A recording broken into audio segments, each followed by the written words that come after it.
This episode of the Cult Popture podcast was brought to you by our Patreon. If you want to tell us which films we should watch, get up to 2 extra exclusive podcasts a month, give us something to talk about in the post-credit scene at the end of each episode, or join us for our monthly movie club Zoom call where we discuss a film together, then please consider joining the cult and donating at www.patreon.com/cultpopture. Hello everybody, and welcome back to, what is this, part 3? Part 3? Of the most disappointing films of 2020. We're well into 2021 now, and the world is already crumbling beneath our feet. I mean, I guess it didn't really stop, but we're still here, still talking about last year, and this is part 3, part 2 of this one recording session, but part 3 of most disappointing of 2020 overall.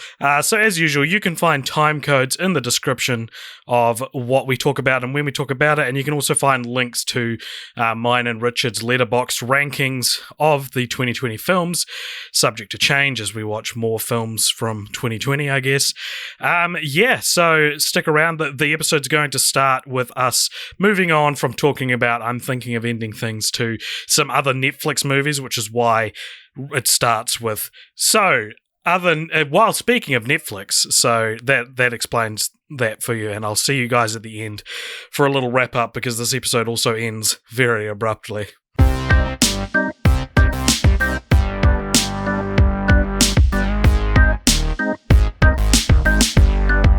Speaking of Netflix releases, we had 2 controversial ones come out on the same day, September 9th.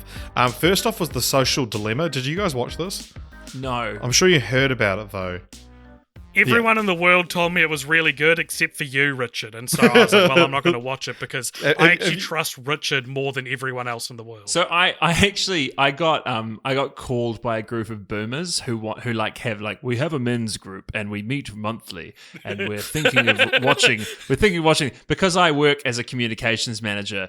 Yeah. Like they were like, you know about social media. Would you be willing to come and talk to us about The Social Dilemma? And I was like, absolutely not. That's so funny. You make it sound like the Stonecutters from The Simpsons. But it's the documentary that everyone at your work said, oh, yeah, I've deleted Facebook. Because have you watched The Social Dilemma?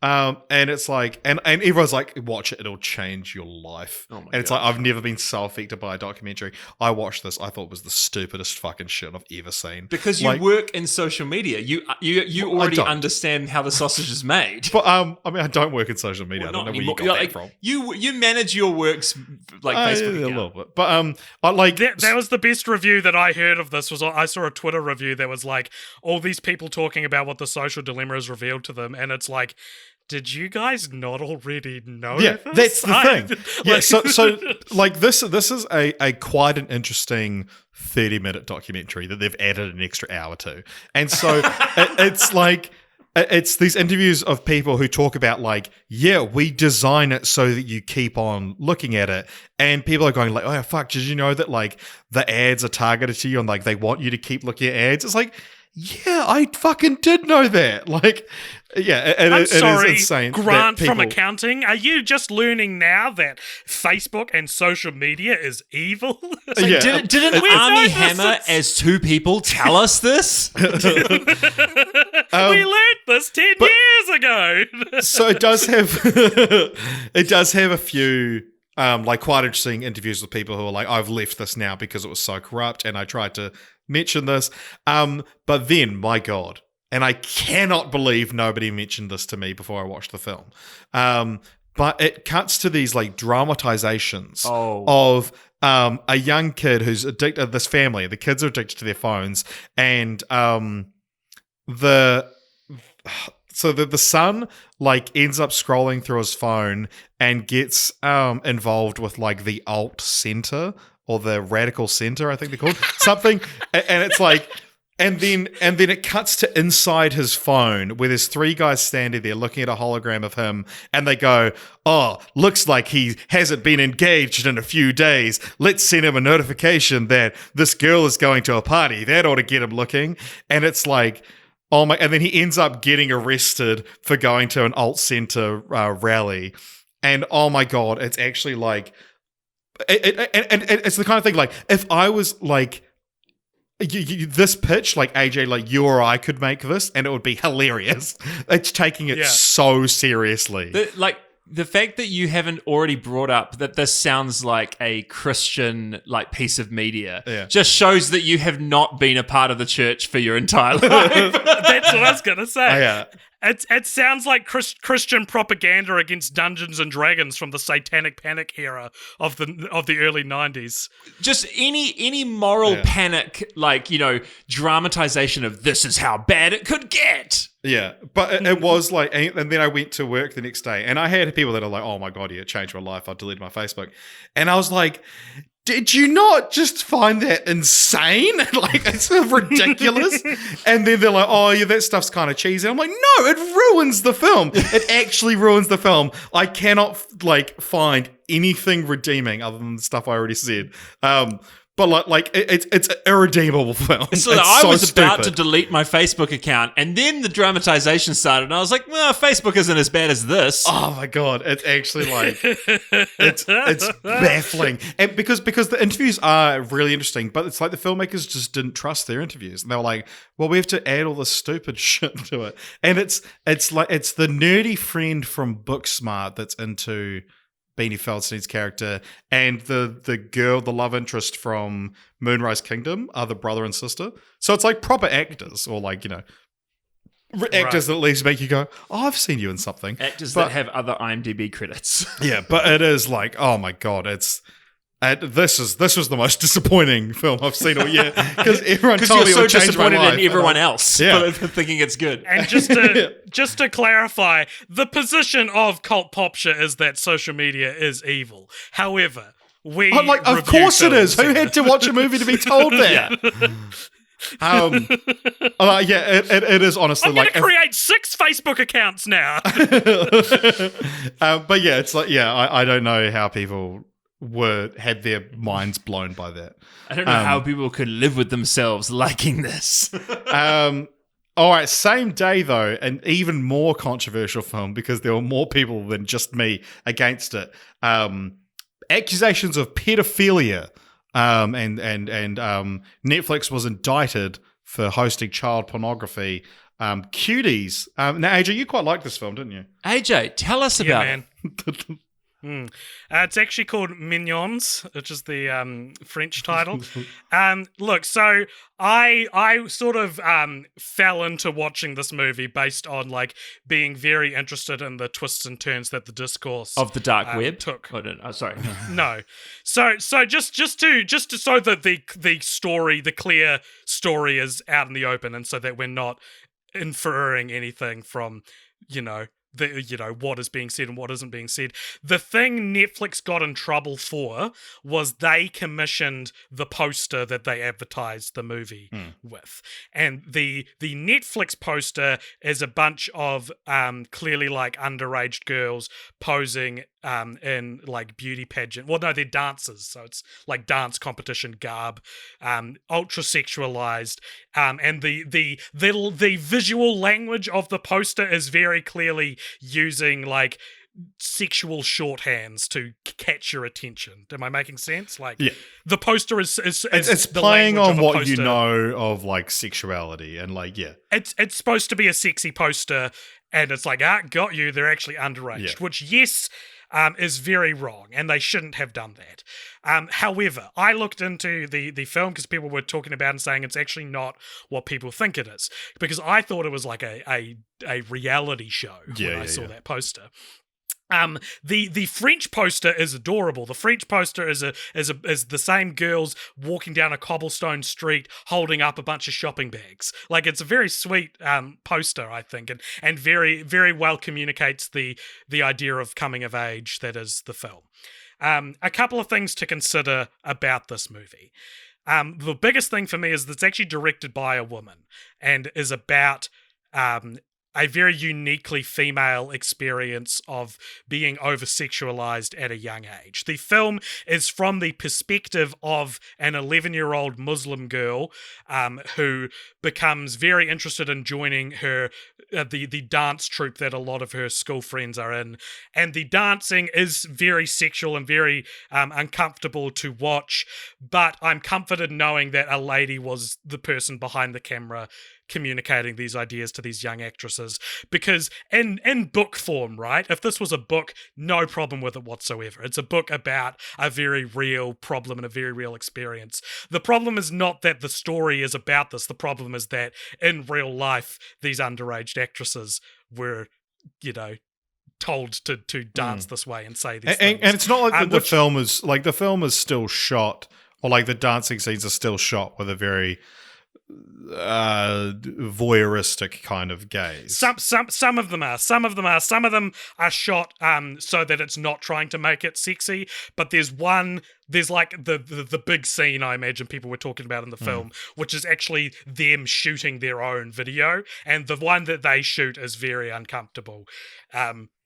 That being said, I think emotionally the story it communicates is wonderful. Like it's on the right side of this argument, basically. Yeah, it's just up to you whether or not you're ethically sound with the fact that actresses actually had to do this, I guess. It's interesting, just that I think the translation issue, because I think that's probably, like, you talk about how the French poster was like, the imagery was really sweet and lovely and very, very like little girlish, and the French word that they used for the title was the thing that gives you the kind of connotations of someone as being kind of sexually desirable. So it's a word that does translate as pretty, but it's like, it's not just cute. Like the word cuties is like, oh, what a little cutie. Like that's not sexualized as a word. It doesn't really go into like and whereas the French word definitely apparently has more of the connotations of like, you would say that about a woman who you thought was desirable,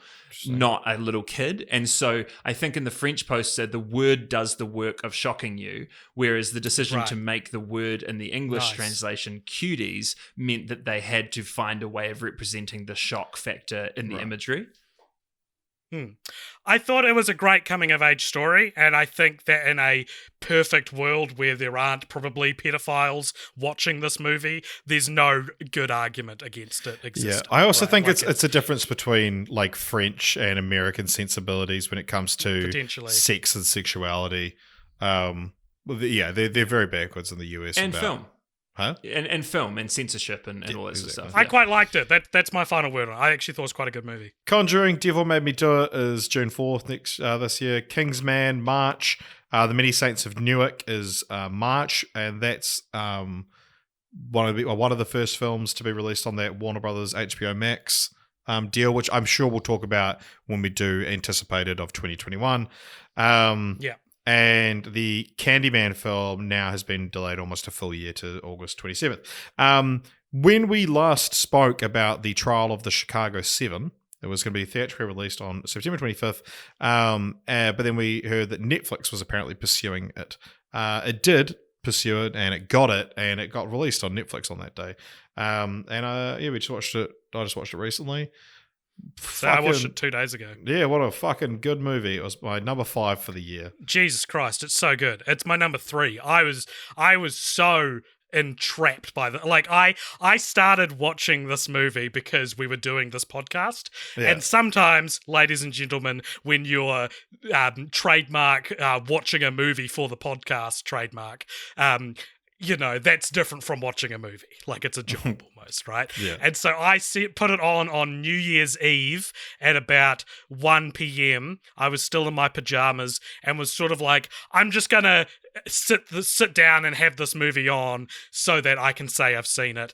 And it started, and I was like, this is, I feel like this is a courtroom drama. It's probably going to go over my head. I'm not going to understand anything that's like, because it opens with a montage with that kind of overwhelmed me with a lot of different characters and a lot of different perspectives. And I was like, I'm not going to understand this movie, whatever. I'll just sit down and watch it. But within fucking minutes after that, fucking Aaron Sorkin works his dialogue magic, and I found this so fucking engrossing. Oh my god, it's incredible. Sacha Baron Cohen is incredible in this. Mark Rylance is incredible in this. So good. Eddie Redmayne is pretty good in this. You know? Joseph Gordon-Levitt. Joseph Gordon-Levitt's Frank great. Langella, the judge. Yeah. Infuriating. This is going to clean up at the Oscars, right? Surely. This is gonna Well, this will get it Sacha is Baron Netflix. Cohen. No, but what choice do they have this year? Well, what choice did they have with Marriage Story and The Irishman? They Parasite. Well, they Yeah, true. Yeah. I think Sacha Baron Cohen is maybe looking at an Oscar. I would say that for best supporting. Yeah, potentially. There'll definitely be nominations galore from this film. Yeah. But you've seen it as well, Jeremy. Yeah. What did you think of it? I thought it was phenomenal. This was one of the rare movies that I think is a film that both my wife and I just enjoyed immensely. And you were just. It's one of those things where there are sometimes you watch a documentary or a movie and you're like, oh man, this is terrible and I should care about this. Yeah. And then there's movies that are so well made that make you care about something just because of how well made it is and the filmmakers do such a good job. And this is one of those rare moments where both of them come together and it is electrifying because you're just like, it's real. There's unbelievable injustice, and also all of the performances and the writing and the direction are phenomenal. Yeah, I did see a thing, and I don't necessarily agree with it, but it was funny. But it said, it's a shame that Aaron Sorkin's dialogue is wasted on a director like Aaron Sorkin. I saw that as well, Yeah. which is interesting because that actually put me off watching it for a while. And having watched it now, I'm like, well, it wasn't like incredible directing. It wasn't like if you can directly compare it to something like The Social Network, which was written by Sorkin but directed by David Fincher. Yeah, or probably and Steve Jobs as well. It's very similar to that. Sure, Danny Boyle, yeah. Two really great directors who are, walk that balance between being stylistic but also appealing to mass audiences. I mean, it's not a very experimentally directed film. I would, call it that. But it lets the dialogue shine. Yeah, and also crucially, it's much better than Molly's Game. Right? Like, no one fucking gave a shit about Molly's Game. He really should have waited and done this as his directorial debut because he's been trying to do this for a while apparently, but and I think it also helps is that obviously you have great performers and great director brings those out, but when I feel like actors like Mark Rylance and Frank Langella, you can just let do the work, and oh my god, Mark Rylance this might be. Yeah, this might be my favorite Mark Rylance role. I thought he was so fucking good in this movie, man. Yeah, so good. Such a good movie.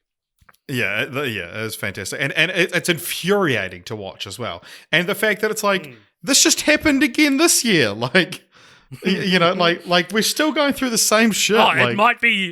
It might be the most anti-cop movie, mainstream movie I've ever seen, which is so funny because it would have been made before the Black Lives Matter protests when, I feel like that's where the coin flipped, right? Where everyone, I feel like being upset. Well, when it became the cool thing, or it became the public, yeah. Where being disappointed in law enforcement became a more mainstream experience. Yeah.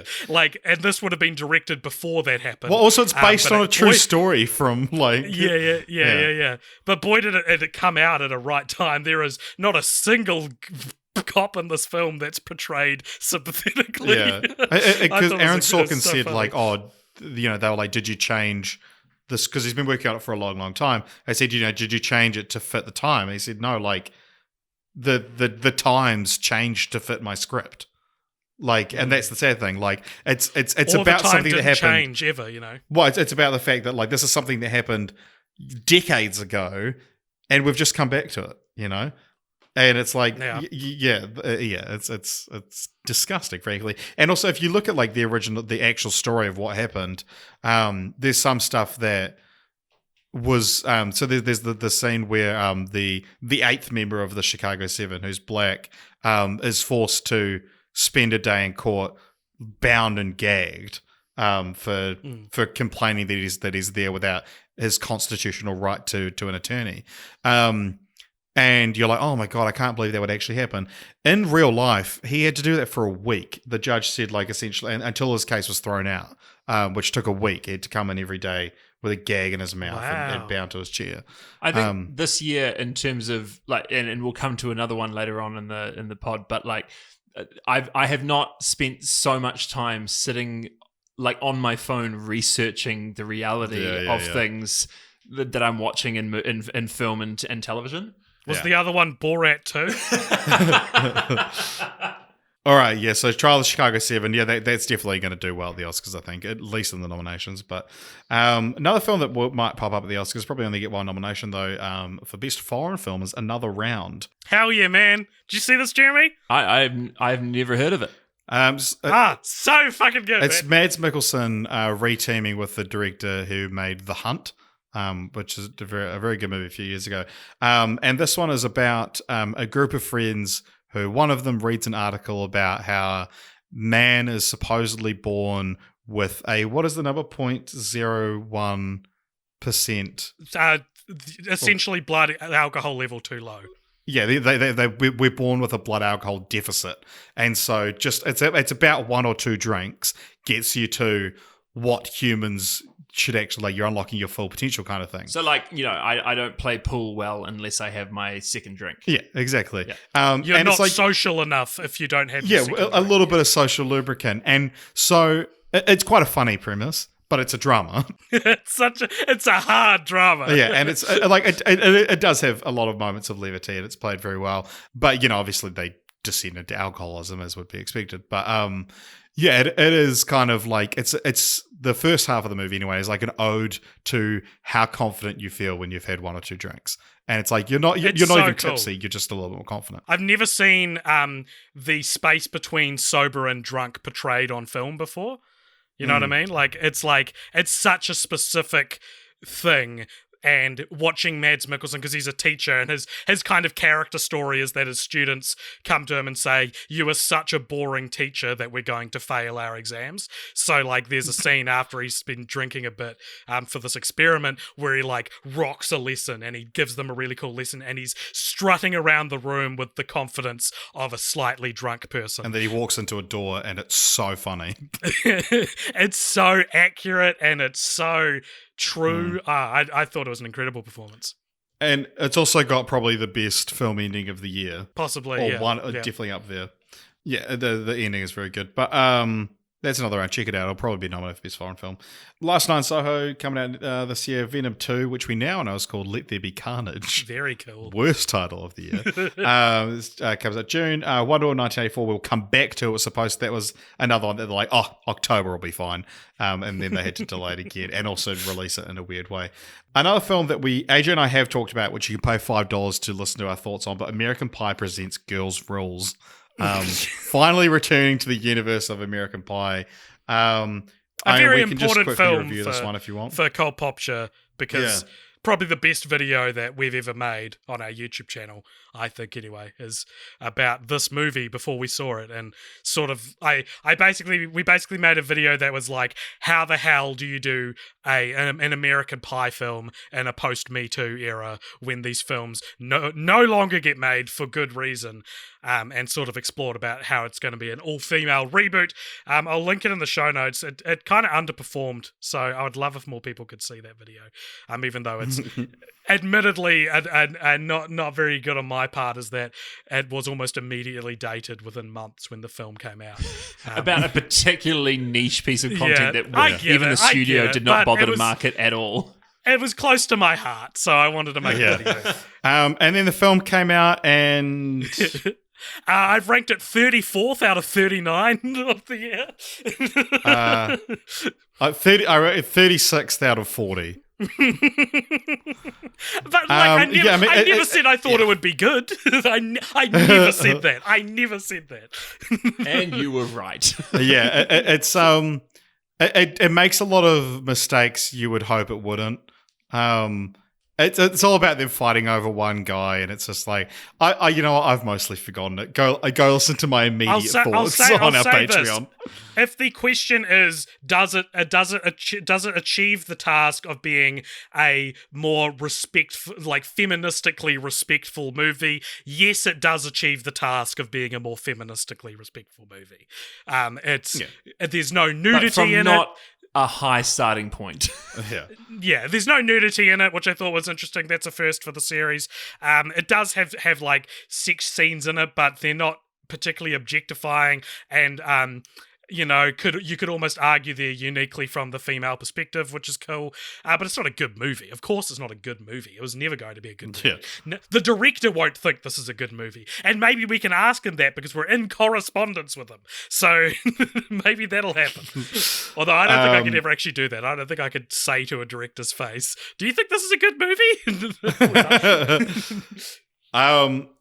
So another one of the most important movies for this podcast came out that same week, The Witches, the Robert Zemeckis cover of The Witches. So this was one that was released on HBO Max in the US. It came out in theaters here, and kind of just like, I don't think I realized it came out in theaters until I saw an ad on the TV saying it was out. God, like how normie is that, eh? I saw it on the side of a bus. Yeah. My dad texted me to tell me it was real bad. That's how I found out it was out. Yeah, so if you cast your mind back to the start of last year... I can't possibly. This year has been too long. Well, Let's thankfully not bother. it's recorded. Let's not bother. So I said, obviously this movie is going to be bad. And Jeremy, you said it would be good. Well, look. And we shook hands on the podcast. We audibly confirmed that we were shaking hands. I remember the way your hand felt at the time. Of course you do. My hand is wonderful. And we bet $10 on whether or not the film Richard, would be good. Did you write down when this happened in the last podcast? Because I can put a audio I'll clip find of it while Jeremy pulls out his wallet. Okay, I was gonna say I'll just put it in from that episode if you tell me where I can find it. Take a photo of you exchanging currency. I would love to. I'm just All right, waiting so for... I live in hope, right? And look, Roald Dahl is great source material. And look, we all have a place in our hearts for the 1980s, I think, original or not early 90s. 1990, yeah. Yes, and I was like, look, you could do that and you could do it better. Yeah.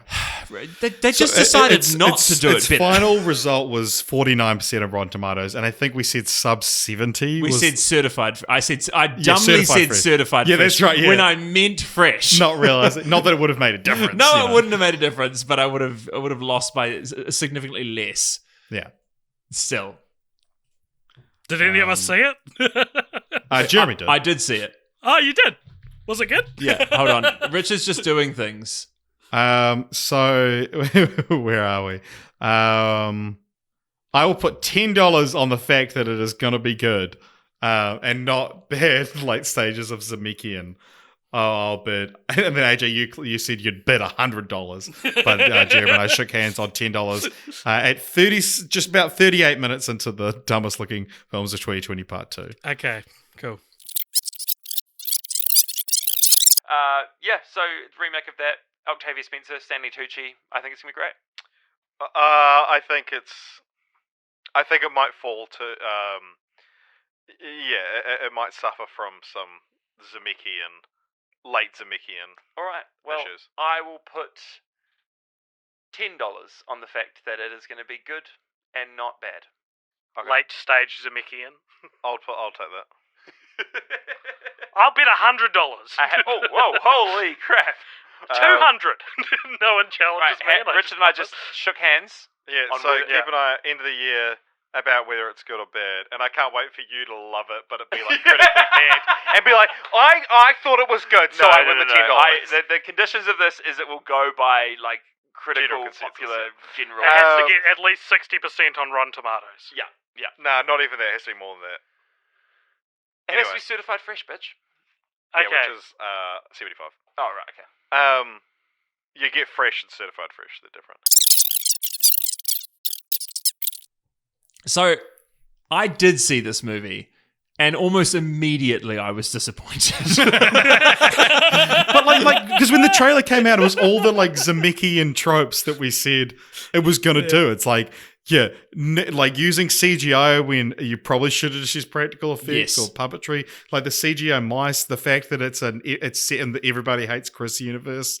Oh my gosh! Can I just say Wait, what? When I start like. I didn't watch the trailer for a very long time, and when I finally did, it was through a conversation with you guys, and I was so blown away by the fact that it was Everybody Hates Chris. Like, why is Chris Rock narrating this small child's life? Like, I do not understand. Right. Especially the biggest problem with that is that in the book. In the original movie and in this movie, there is a plot point where the boy who's being raised by his grandmother is turned into a mouse, and he takes it really well. And he basically says to his grandmother, "How long do mice live?" And she said, "Well, probably between I think it's 6 and 10 years." And he's like, "That's great. That means that you and I will grow old together and die about the same time," which I have to say, for a children's piece of entertainment, is very Roald Dahl. The little boy character immediately be like, "All right, I'm confronting the impending early death, and I'm totally fine with it." But the fact is that this small child makes it a plot point that I am going to die in about 10 years, and then at some point he gets Chris Rock's voice in the future. How does that happen? Because he's never turned. Well, because mice age faster. Well, he never turns not back into a human. He remains a mouse. Really? What? Yeah. Have you guys never consumed The Witches at all? I've just looked. No, I've never seen it. I've just looked it up, and I'm devastated to report that mice live for 2 years. Well, there you go, 2 years. So Octavia Spencer is not that old. But yes, so I mean, basically, what the really difficult thing with this movie is that it transports what was a movie set between I think Finland Norway. The original was set in Norway, and then I think they went to England for a holiday, which is where they encountered the witches in this hotel. And they transplant it to Alabama or Mississippi. They make the characters African American, which is I think a cool way of bringing it a little bit of freshness and bringing it to an American audience. The problem is that's literally the only change that Robert Zemeckis chose to make. So he then basically repeats bit by bit. He puts the one of the first big scenes, one of the big set piece scenes is quite early on in the movie. All the witches who have gone to this hotel disguised as women, they end up in this ballroom where the Grand High Witch stands on a stage and says, "Hey, reveal yourselves and take off your wigs and your shoes and get relaxed and we can all be witches together." And then she gets super angry, transforms and stuff like that. Literally, I had watched the beginning of the 1990 version with Angelica Houston playing the Grand High Witch.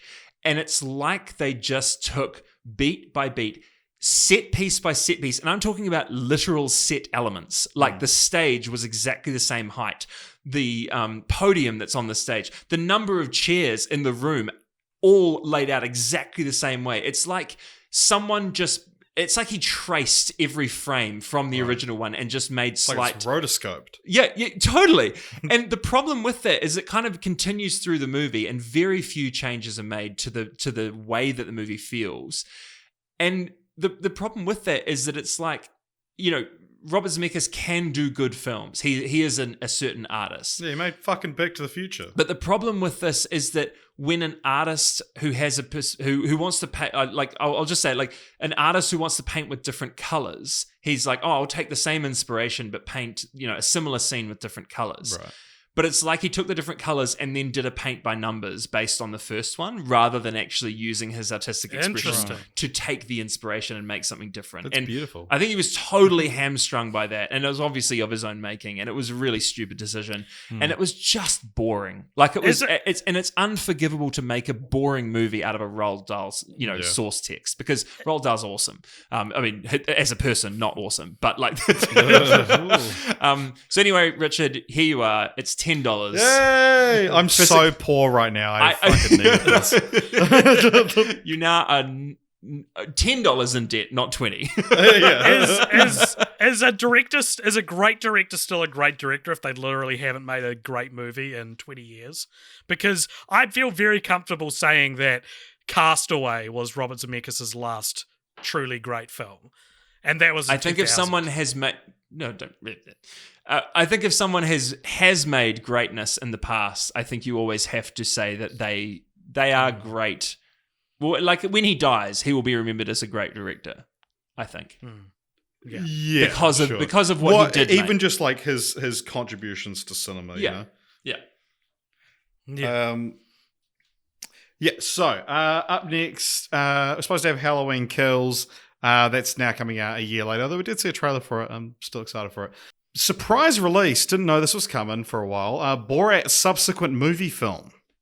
A sequel to Borat. And as a podcast, possibly the podcast which most quotes Borat on a regular basis, 14 years after its release. We were all shocked to see this be willed into existence. Can I talk about Borat 2 for the same length that Jeremy talked about The Witches, please? Yes. This, ladies and gentlemen, and I'm somewhat ashamed to say it, and I'm as upset as everyone else, this is my number one film of the year. This, listen, of course Hamilton is a better experience, right? Of course it is. But Borat's subsequent movie film, it feels like Sacha Baron Cohen was like, I'm going to make a movie for AJ. I'm assuming you do guys... it in the voice. With Sacha Baron Cohen's voice or AJ's voice? Borat's voice. Borat's. I'm going to make a movie for AJ. It's fine. You can do it now. Borat impressions are back on the menu, boys. I'm waiting for Austin Powers to release a surprise film this year. Right. In preparation for this movie, I rewatched Borat, the first film, for the first time in 10 years, right? Which is a film that you can leave maybe 40% of it in 2006 and take the rest to be like, yeah, it still holds up. There's some stuff in it that definitely doesn't hold up, and I think it forever cursed teenage girls in 2007-ish to be asked how much when they're wearing short skirts. And you know, so it does things like that, where it's like a lot of the stuff that Borat added to pop culture and regular culture was kind of detrimental, but ultimately its heart is very much in the right place. What it has to say on racism is great. What it has to say on feminism is a little dicey, right? So that's the biggest problem with Borat 1.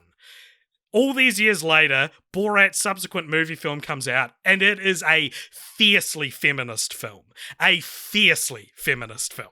And I thought this was so good. I thought it would be good because Who Is America came out a couple years earlier, which was Sacha Baron Cohen's TV show where he dressed up as characters. Didn't dress up as Borat, but similar vibe where he interacted with real people and got them to admit to all kinds of child slavery and racist beliefs on camera. Which is what he does, right? And it borders comedy and like genuine activism, I think. And Borat 2 feels almost more like a sequel to Who Is America than Borat 1. But what I will say is the secret weapon of Borat's subsequent movie film is that it's actually incredibly sincere and it has the biggest heart. It's if Who Is America is hatred, Borat's subsequent movie film is like forgiveness almost. It's like sympathy. Yeah, exactly. Because I'm assuming a lot of people have seen it. You guys have both. I know Richard has. Jeremy, did you see it? No, I didn't. Oh, okay. So there's a part in the movie where he stays with two QAnon guys, right? Or QAnon believers, I should say. And you're expecting it to be like just, makes them look like idiots. It doesn't. They actually come across as genuinely nice people who just believe the wrong thing. And the movie that's what Sacha Baron Cohen has said, that he's like, they're just kind of caught up in this insane beliefs, but they're good guys. Yeah. And there's another scene where his daughter, who I'll get to in a second, get to talking about in a second, she says something very graphic in front of a community of a conservative women's group, right? Like Republican conservative women's group. She talks about masturbation in front of them. And again, it borderline feels like the filmmakers didn't get the reaction they were hoping for from them, because the way they react to her is actually very warm and borderline you go girl, right? The way they react. And so it's actually a very sincere and sympathetic, somewhat forgiving approach as opposed to Who is America. But yes, Maria Bakalova, who plays Chuta, who is Borat's long-lost daughter in this, unironically, she should be nominated for Best Supporting Actress. She should probably win Best Supporting Actress. I thought she was incredible, and if you've got you're making a Borat sequel and you get the co-star who's practically the main character of the film, certainly the heart of the film, you get this person you've never heard of who is as good at what Sacha Baron Cohen does as Sacha Baron Cohen. That is amazing. That is a feat. I've got so much to say about Borat's subsequent movie film. I'm probably going to make a video essay on it this year and talk about sort of what I've talked about here a little bit, but I was so thoroughly impressed with this movie. I've never seen a movie that comes out in like the same year as the like global event it's talking about. You know, like the movie is somewhat about COVID and somewhat about Trump in a way that like they must have made this in like 3 months. Like this got made. Well, that's the quickly. thing that's like the most insane part of it to me, because you see the poster for Borat's subsequent movie film. He's got a mask on, and it's like, oh, you know, it's about lockdown and all this, and you're like, oh yeah, send Borat on the streets to to tackle COVID, but that happens like an hour into the film. There's like this film was happening anyway, and it's like it was obviously being driven by the election, but I couldn't believe that this wasn't just a response to lockdown. And they said they were the first film production to be up and running again when lockdown happened. But yeah, I was amazed by that. It's a better film in terms of like actually having a narrative and emotional arcs and payoffs and everything like that. And this also, other than Another Round, this is, my God, the ending of this film blew me away. Mind-blowing. Like, that's the thing, is like, this is, and I might have talked about this before, I think. This is my brand of comedy. This is my favorite type of comedy, which is an immature idea that communicates something incredibly sincere. I'm currently rewatching American Vandal with my flatmates, which is the other like benchmark I have for that brand of comedy. This is just, I thought this was a perfect film. I can't believe it exists, and I can't believe it came out as quick as it did, and I can't believe it's as good as it is. Yeah. I genuinely think this should be taken more seriously than it has been, maybe, or maybe will be remembered as. Yeah, I also love that. To try and go along with what you're saying, it's like within the first minute of this film, we see Borat. He's working in like a coal mine, and he goes, "Since the last movie came out, my life has been very nice, Matt." And then he's like, "Off to see my wife, wow, we were." Yeah. And it's like, let's get these all out of the way. Look, we know all the catchphrases. And then it's like, let's actually try and do something with this, but we know this is why you turn on the movie. Yeah. My favorite line in it might be Chuta saying, "I'm going to have the biggest titties in the world." It's so funny, man. Oh, Jeremy, you've got to see it, man. It's genuinely, I genuinely think it's a great film and a great story as well. If it wasn't a great story, I would have nowhere near the reverence I have for it. I'd be like, yeah, it's funny and it's cool, and they totally revealed that Rudy Giuliani is one step away from being a sex pest, but like, it's the story, the emotional and the fictional story arc of it is legitimately touching. And that's truly its secret weapon, is that you go in for my wife and you come out with like, oh my God, my that was so moving. My daughter. I cannot speak highly enough of Borat's subsequent movie. All right, film. I will watch it after the inauguration of Joe Biden. That's when I'll be able to start When we're in the consuming clear, stuff. finally. That's when I'll be able to start consuming learning stuff about American politics. Fair enough. It's so good. It's genuinely so good. Number one Alright. film of the year for me. So after that, we had the SpongeBob movie Sponge on the Run, and this was like CBS All Access, which is one of a fucking million Streaming services in the States. Bought that and held it hostage until next year, but it got a theatrical release in Canada and then released on Netflix everywhere else. Which was a surprise to just see it pop up. AJ and I watched this. We covered it for Film Franchise Follow-Ups on the Patreon. So for just $5 easy I mean, I could buy it twice with the money I've just won. Yeah, you can hear our thoughts on that more in depth. But overall, it's not very good. It's very clearly just they're trying to make the prequel Camp Coral or whatever it's called, SpongeBob's Under Years. Yeah, it's an affront to everything Steven Hillenburg stood for.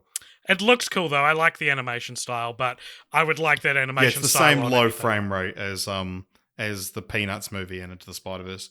So, Eternals, once called The Eternals, now it's dropped the. That's been delayed till Oscar season next year, November. Black Widow similarly moved to May. Oh God, what else have we got there? Freaky. I watched this today. This is the same director as Happy Death Day, and it's Happy Death Day is like a horror. What if Groundhog Day was a horror? Freaky is what if Freaky Friday, or more similarly, The Hot Chick was a horror. Yeah. And so it's a hideous, disgusting girl played by the beautiful Catherine Newton, who is just kind of shy, and no one at school likes her, and there's a bit where they're like talking about because their school mascot is a beaver, and they talk about like, oh yeah, beavers like vagina kind of thing, and she takes off her mask. They're like, oh, that's the one beaver no one would want to touch, and then she takes off the mask, reveals that it's the gorgeous Catherine Newton, and they go, oh, maybe if you scratched off her face or something like that, like if you Are covered you up her serious? face. Yeah, like She that's is the thing, and so it's like beautiful. What the she doesn't fuck? even have glasses. Oh my She's god! like, it's like, oh, she's got glasses and paint on her overalls. Yeah, she's just shy. Oh my but god, then, that's insane that because there are actresses you could cast in this role, and they could be. Like who's an ugly actress? Well, movie ugly. You could cast like Barb from Stranger Things. She did movie ugly pretty good in Stranger Things. But, yeah, or just like make it that like she's. I mean, because the thing is like that popularity at high school is so tied to attractiveness that it's like, yeah, you're just genuinely, if you're that attractive, you're just one of the popular people. Anyway, yeah. So, but she trades places with Vince Vaughn, who's the Blissfield butcher, and Vince Vaughn. It's another great performance like Jack Black and Jumanji, where he's playing a teenage girl. And I did wish they'd given Catherine Newton, but they'd kind of defined Vince Vaughn's character a bit more to begin with. He's kind of just like a Jason like serial killer, just very driven. And kind of the best moments with him in her body is when he's in her body pretending to be her and playing the victim. But I wish they'd kind of had more of, just because most of it's more like a Terminator kind of thing. Right. That's so but strange. The one thing that this film, the one thing this film does amazingly, it's not as strong as Happy Death Day, but I do love that Christopher Landon is kind of like carving out this niche for himself, doing these like fun ideas, but reinvented as horrors. Yeah, that's cool. But there is a scene where a very bashful Vince Vaughn is like telling a boy, or has told a boy that he's, she's always been in love with him. And he says, well, I've always had a crush on you. And the spoilers for Freaky, but they actually make out while she's in Vince Vaughn's body, and it's so funny. It's like it's one of those things that's like, oh god, I'm so glad one of these films finally went through with it. Right. And so it's like Vince Vaughn making out with this teenage boy, and it's so funny. Nice. But yeah, the Freaky, it's worth checking out. It's a very much a chuck it on, you'll have it on a right time kind of thing. Mm-hmm. But the kind of lead performance isn't kind of as electric as Tree from Happy Death Day, although the director has said that Millie, who's the character, and Tree might meet one day because the film ends with Millie going off to college. So maybe that's what he's setting up, a fun horror cinematic universe. Anyway, following that on Netflix, we had Hillbilly Elegy, which you were quite looking for because you've read the book, right, Jeremy? Yeah. So I read the book, and I think the book has some really valuable things to say. It's not the best book I've ever read, but That would be the Bible. Generally, it sort of made quite an impact when it was released. The movie came out on Netflix and basically immediately was met with just basically everyone shitting on it. I heard this was garbage. Was what I heard. About this movie.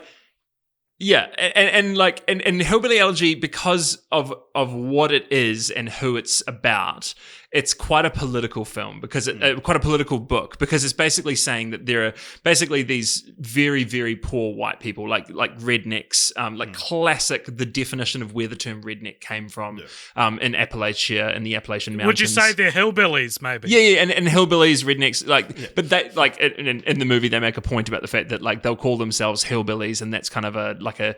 It's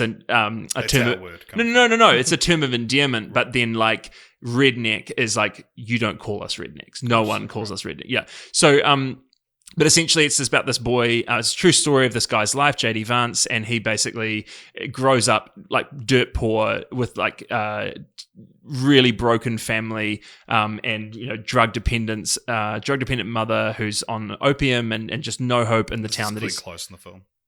Yeah, no. His mother is Amy Adams. Oh, right. Okay. Glenn Close is his grandmother, right. And his mama, sorry. And essentially, he ends up going to Yale. And it's the classic pull yourself up by your bootstraps kind of story. And he genuinely comes from nothing, and manages to make it. And he ends up in these kind of rooms full of people having sort of polite conversation over a banquet, all wearing unbelievably expensive suits, and it's just kind of this thing where they find out he's from this sort of mountain community, and they're like, oh man, what's it like being with rednecks? And it's genuinely they're all just laughing at where he comes from, and he's just yes, there's a lot broken, but also there's I'm proud of my family, I'm proud of who we are, and you don't understand what you're talking about. And so the movie goes all the way to him going to Yale, or is it? Oh yeah. Well, it's stuck back, and so this is the biggest problem with the movie. And so just to sort of give the overall framework of what I knew before going in,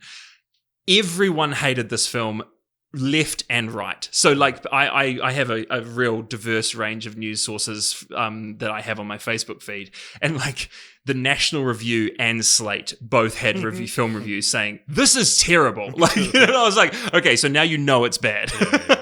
And so I kind of went into it knowing that everyone thought it was really terrible, and just kind of expecting, and it's not a well-made movie, but the things that people are sneering at, the performances from Amy Adams and Glenn Close, people are basically they're swinging for the fences. It's scenery chewing. That was all when that I sort saw of the trailer, I was like, this is Oscar bait. This is traditional. Totally. It's absolutely Oscar bait. But I think that all the problem is laid at the feet of the director. I would not say it's Ron Howard, and I would not say the problem is Glenn Close or Amy Adams, because I think both of them are actually incredibly impressive. I really enjoyed both of their performances. The problem is that the director was faced with basically 3 lifetimes worth of story. And I think a better director could have done a good job of that. Right. And Ron Howard was like, well, I'll do a classic kind of cut back and forth between it all, but he didn't know how to string it together. And so it is a bit of a mess. But I actually I think it's one of those cases where that everyone thinks a movie's terrible, and then you're pleasantly surprised by how kind of okay it is. And so I don't by any means think that the movie is really good, but I also don't think it's as bad as everyone's piling on about. Interesting. Nice. Do you think it'll show up at the Oscars? No. I think that it's been an embarrassment, and so I don't think it'll get Oscar attention. All right. Thank you for that, Jeremy. After that, we were supposed to get Raya and the Last Dragon, the latest Disney film, but that's actually been moved to Premiere Access, the same thing they did with Mulan, but I think it will be theatrical as well in March. We also got final for that month, same day. No. Later. Anyway, we got Ma Rainey's Black Bottom, which is Chadwick Boseman's final live action performance. He recorded some voiceover for the Marvel's What If. But this is the last time we'll see Chadwick Boseman on screen because, of course, he tragically passed away this year. This is based on a play, and if you didn't know that going into it, you'll sure as fuck find out very quickly. Why are they still in the living room? Because yeah, it's one of those movies where it's like, this is clearly made to be 2 locations, because it's pretty much all set in like the recording studio and the like green room. And don't get me wrong, Chadwick Boseman and Viola Davis are incredible in this film, and there's a lot of talk that Chadwick Boseman will definitely get nominated, but could take home a posthumous Oscar for this. And there is there's a sadness to it as well, that the whole film is essentially about like he's very rambunctious, but his whole thing is that like he's like, I'm going somewhere, man. Like I've got what it takes, and I'm gonna make something of myself. You just watch me. And then to watch this as his final performance after he's passed away is pretty tragic. And Viola Davis plays Ma Rainey, who's a real person, but this tyrant kind of thing. But it's who wrote the play? August Wilson. He did Fences. Yes. Yeah. Which was Viola Davis as well. Yeah. Reading reviews of it, a lot of people are like, yeah, this is classic August Wilson. I don't know. I recognize it as a good movie, but I have so many problems with it. And one of those is like, there is twice in the movie, Chadwick Boseman gives an impassioned, unbroken monologue that's shot in about one take. Certainly feels like it's shot in one take.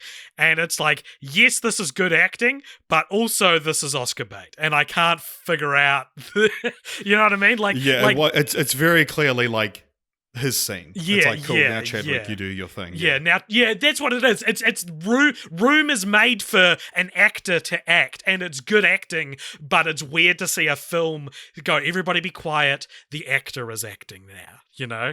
Yeah.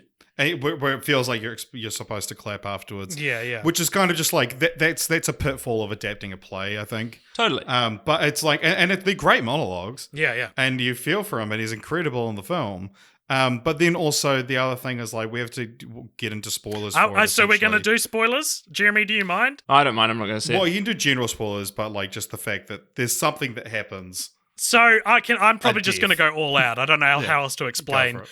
I cannot handle, this is a problem with me, I cannot handle when a movie that's not about death or murder... Like the stakes aren't life and death. The stakes aren't life and death, ends in a murder. Because the ending of this movie is... Chadwick Boseman's character gets so frustrated with one of the older musicians because he's basically, Chadwick Boseman's just been told by the record producer, no, we're not going to make your songs that I promised you we'd make.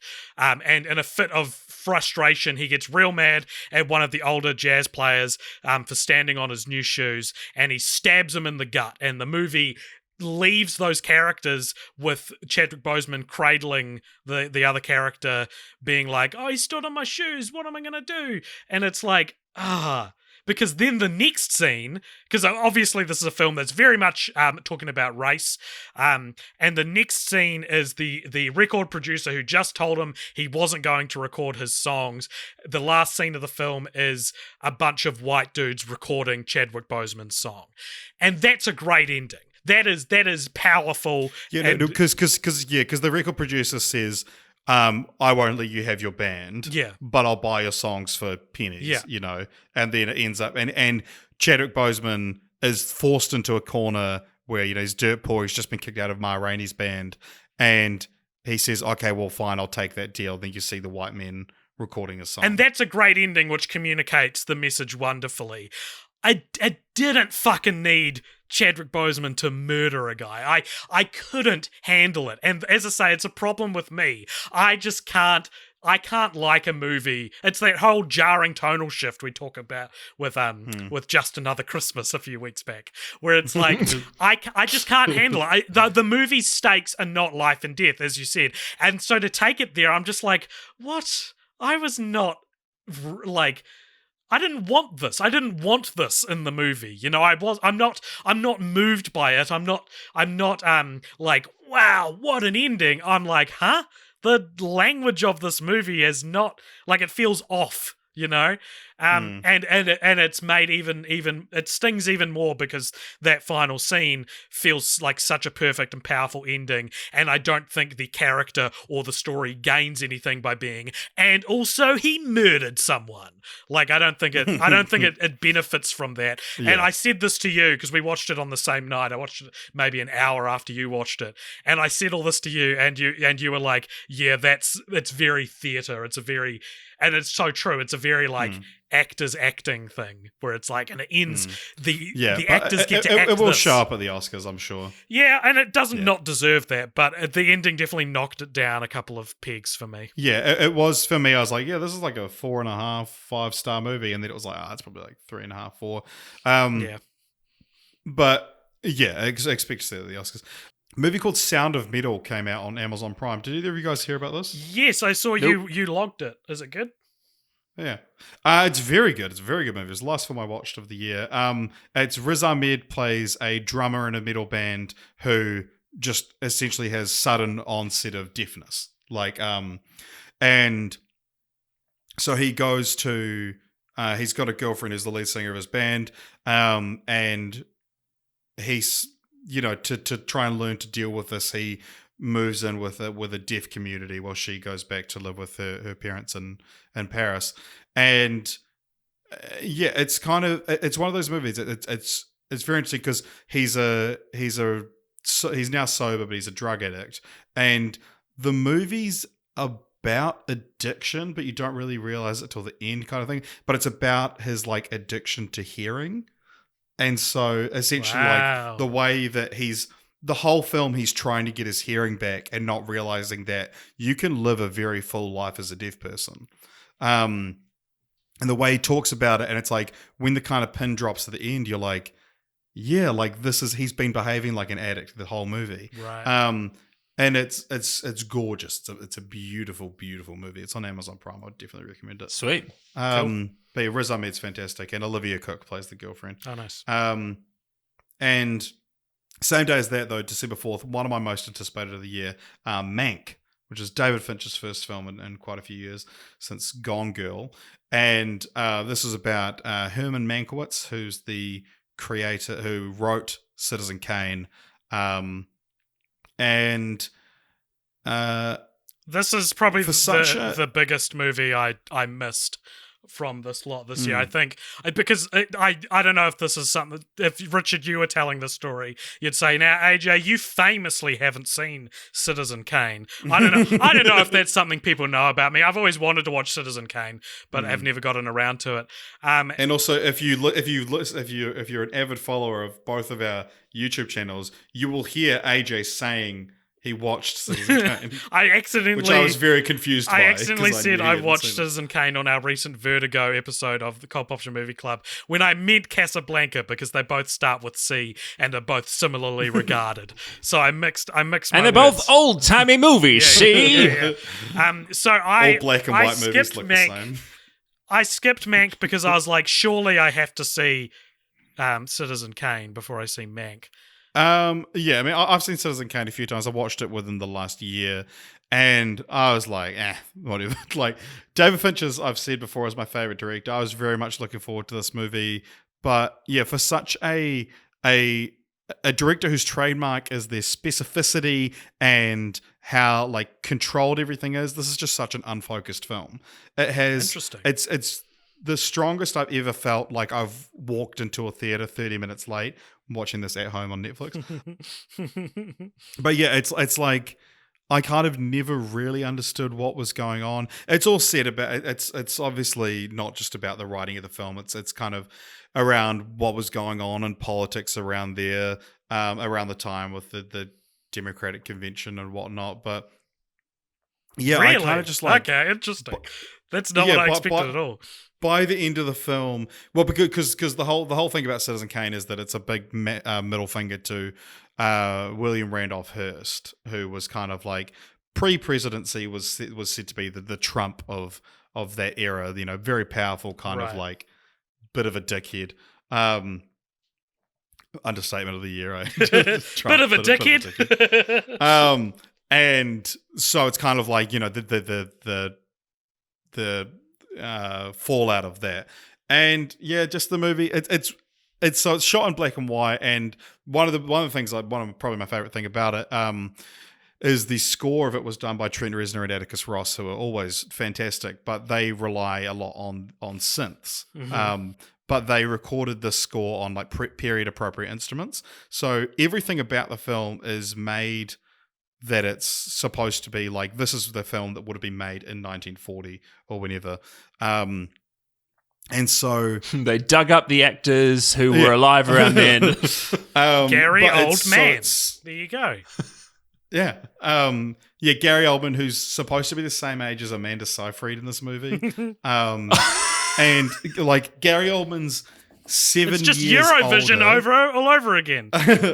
But so Gary Oldman is 7 years older than Herman J. Mankiewicz was when he died 20 years after this movie was set. So he's 27 years older than he's supposed to be. There's one weird thing about this, and it's one of those things that maybe it's just like to a trained ear, but there's like compression on the sound mix. And so it sounds like an older movie. I've seen people say that it was really distracting. Being Close, who will be listening to this, mentioned that as like a big thing. They found it really distracting. I sort of found it, because he watched the cinema, I didn't, but I just found it as like that's kind of neat and something I wouldn't have thought I would notice. But the fact that it's like in widescreen and was shot on digital, and I know Netflix apparently doesn't let filmmakers shoot on digital, doesn't let filmmakers shoot on film, but it's like all these things. It's like if you're going for that, why not go all the way? Because as well, like it has artificial, like, the cigarette burns from Fight Club that like show you when you're coming to the end of a reel. It has those, right? But it's digitally edited. Yeah. Mank. That might be my most disappointing of the year, because waiting for so long for a new film from David Fincher and then getting that, I was kind of like, interesting. So then December 18th was supposed to be a big day for us. June, West Side Story coming to America and Uncharted all supposed to come out that Holy day. Shit. Yeah. Till later in the year. And June is my most disappointing of the year. Yeah. The big hole in my heart where June was supposed to be. June, just the month of June. June. We need to save the stuff we're going to talk about with June probably for the most anticipated episode. Yeah. But then Christmas Day this year, although Boxing Day for us, we got Soul, the second film from Disney Pixar this year, which was a quote unquote free release on Disney Plus, which kind of like to me proved that the Premier Access thing didn't work for Mulan. Yes, absolutely. Because obviously they don't have to release the numbers for it. It is an apology for Mulan. And it's a Christmas present. I like, this is one of those things. I genuinely think this was a nice thing for Pixar to do. Yeah. So I was really looking forward to this because I was thinking about this, Richard. And when you, me, and Rowan were watching the Disney, it was the Disney Investors live stream. We were all watching it, and it was funny that we're in a group chat with the three of us, and it's like you're the Marvel guy, Rowan's the Star Wars guy, and I kind of feel like I'm the Pixar guy, and like obviously we all like each other's thing as well. Yeah, I don't think you necessarily like Pixar more than I do. I think I like Pixar more than you do. And I 100% disagree. But AJ, I think you can be the Muppets guy. No, what? Richard likes Muppets the more Nat than Geo me. guy. Yeah. Anyway, I don't know. I don't think there's any evidence that you like Pixar more than I do. I think it is absolutely quantifiably. This is a terrible hill to die on. Please keep going. Anyway, I was looking forward to Soul. The three of us, I think, I can't remember if Jeremy did or not, but Richard, you and I, we both loved Onward, which was the last Pixar movie that came out this year before Soul. Jeremy's nodding; he did as well. Okay, cool. Thank you, also, Jeremy. because Onward had the thing of like everyone was like, "Yeah, it's good for a DreamWorks movie." And it's just a good movie. People were down on Onward, whereas we all really, really, really loved it. And Soul, kind of somewhat the opposite effect. I shouldn't have started out down because I actually really liked it. I ranked it 7th in my ranking, but I will say I ranked it 5th just because I think I like Pixar a bit more. Right. Well, fair enough. And I feel like we're maybe the only people who ranked it below Onward. Did you? I don't have your ranking in front of me. No, I put it 4th. Onward, I put 8th. Oh, okay, so you did. So I like Onward more than Soul, is my point. And I think, but at the same time, obviously, I still liked Soul. I think that, I think this is when people have been talking all this year about how, the cinematic experience cannot be replicated when you're sitting at home watching a movie on a streaming service. This is the only time I've genuinely felt that. I think I would have liked Soul a lot more had I been able to watch it in a cinema, which I didn't feel that for Onward. But there was something like, at 3/4 of the way through, I had to pause it because I was getting groceries delivered and they arrived. And so I had to pause and think, things like that, where it's like just very distracted, like mildly distracted. I put my phone down for the whole thing, but there's still so many distractions watching it at home.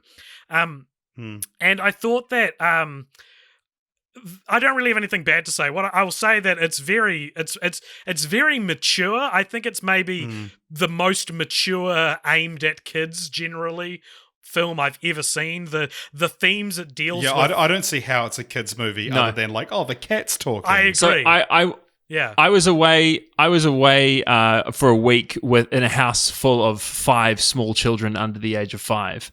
And just you and these kids. Just their parents were there as well, including me as a parent. So I suggested, because I needed to watch Soul for this podcast, I suggested that, hey, why don't one morning we put on the latest Pixar movie? And all the parents were like, that's great, let's do it. And like literally probably it was about 10 minutes and the kids like just got up and walked away. Right? They were like, and I was like, I don't blame you. This movie is clearly not for you. And it's so strange. And it caused me to reflect on the fact that Onward, Soul, and Toy Story 4 all feel like those are the last 3 Pixar movies, and they all feel distinctly mature, especially in their endings and their messages. And I don't know, it's interesting. It's like, I wonder if there's a danger to this, if there's a danger to your movies that are aimed at kids very slowly becoming inaccessible to children. I love them. I love it that they're so mature, but I wonder if we're going to see any kind of backlash, because this movie is about dealing with death and existentialism and your life's purpose and what are you going to do with your life, and it's told from the perspective of a man in his like late 30s, and it's like at least with Up there was like a childishness to it, but this, I guess this has everything except for like the start and third act change, second to third act change and Up is very childish. With the That's dogs true. And the Yeah. And even Inside Out deals with really deep stuff, but the character, it's about a little girl, and like the emotion characters are all really fun and like exuberant, and they've got lots of energy to them, and they're very childish. But it's also worth noting that Up, Inside Out, and Soul are all Pete Docter. Yeah. And he also did Monsters, Inc. Yeah. And so my review of Soul is like, I love this, but do kids love this? Like, I could easily see this being very boring. Like, midway through the film, he goes to the afterlife, and everyone's a cute little soul monster, and then he gets his soul put on a cat. So there is those, like, childlike, friendly ideas, but they're quite a ways into the movie, where it's like, is this...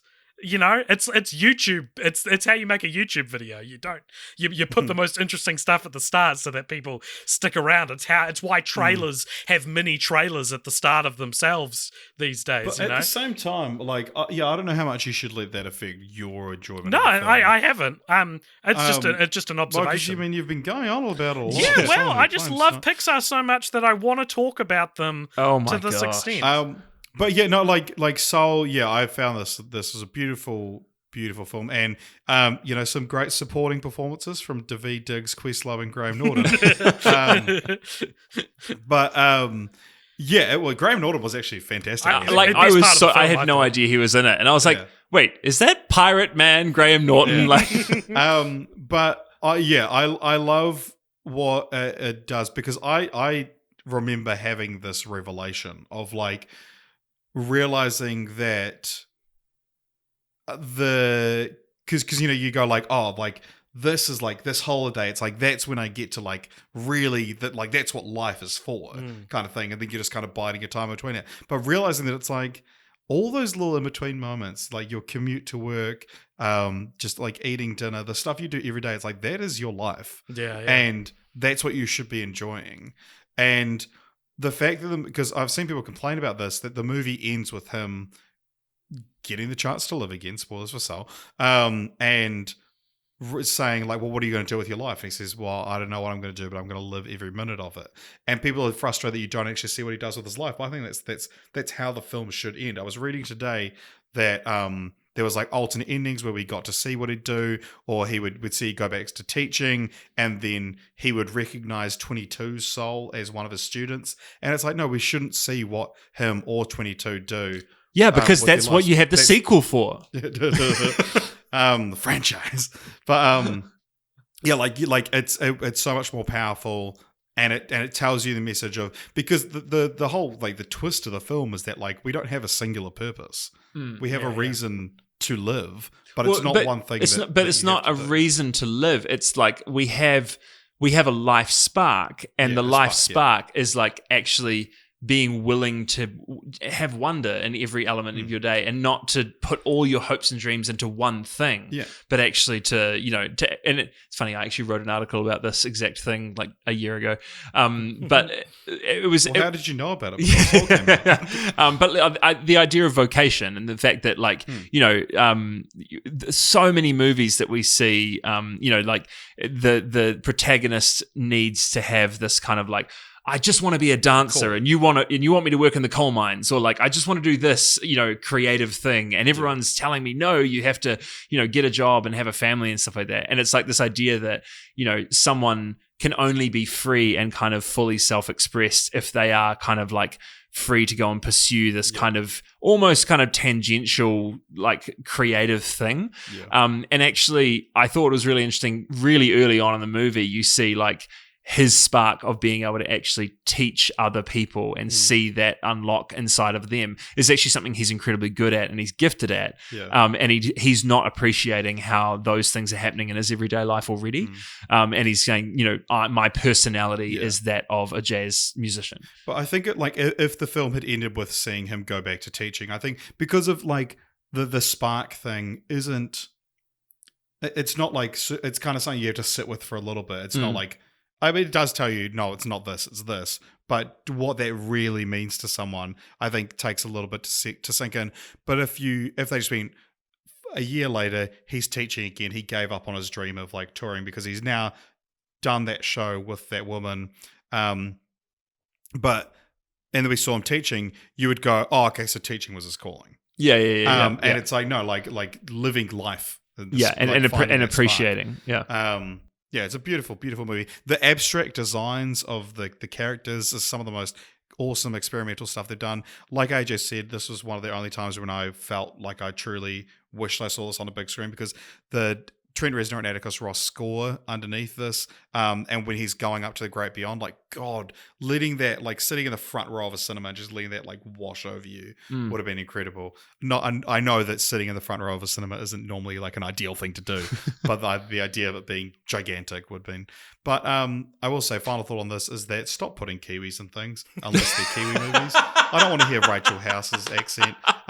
Having people go, like, wow, what am I going to do with my life? And they go, the count's off. I can't, like, that's just how my accent sounds, so I can't really exaggerate it.